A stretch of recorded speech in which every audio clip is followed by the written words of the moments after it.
Сәлем баршаңызға. Бүгін сіздерге кеспе нанның бір-біріне жабыспай әрі езілмей тез кептіріп алуға болатынын көрсететін боламын. Менің каналыма тіркеліп, қоңыраушаны баса кетіңіз. Алдымен қамыр илейміз. Ұнымызға тұз, жұмыртқа, керегінше су қосып қамыр илейміз.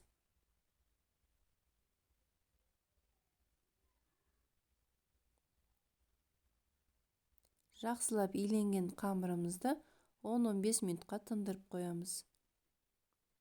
Менің каналымда блиннің рецептісі бар. Видеоның оң жақ бетінде сілтемесін қалдырамын. Кіріп көріп, бағалай кетіңіз. Тынып тұрған қамырымызды керегінше ұн сеуіп, жайып аламыз.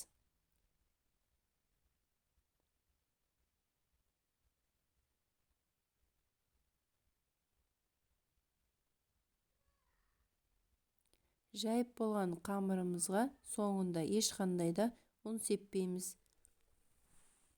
Оқтауымызға орап алып, кесеміз. Осы сәтте сіз сковородкаңызды қыздыруыңыз керек. Қызып тұрған сковородкада қамырымызды әр бетін 3-4 секундтай кептіріп аламыз. Барлық қамырымызды осылай кептіріп аламыз.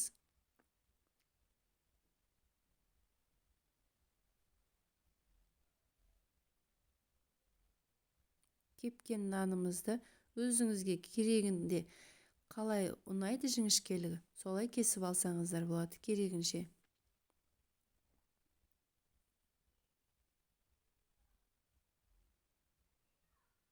Сіздер де жасап көріңіздер. Өте әдемі болып шығады, бір-біріне жабыспай. Менің каналыма тіркеліп, қоңыраушаны баса кетіңіз. Сау болыңыздар.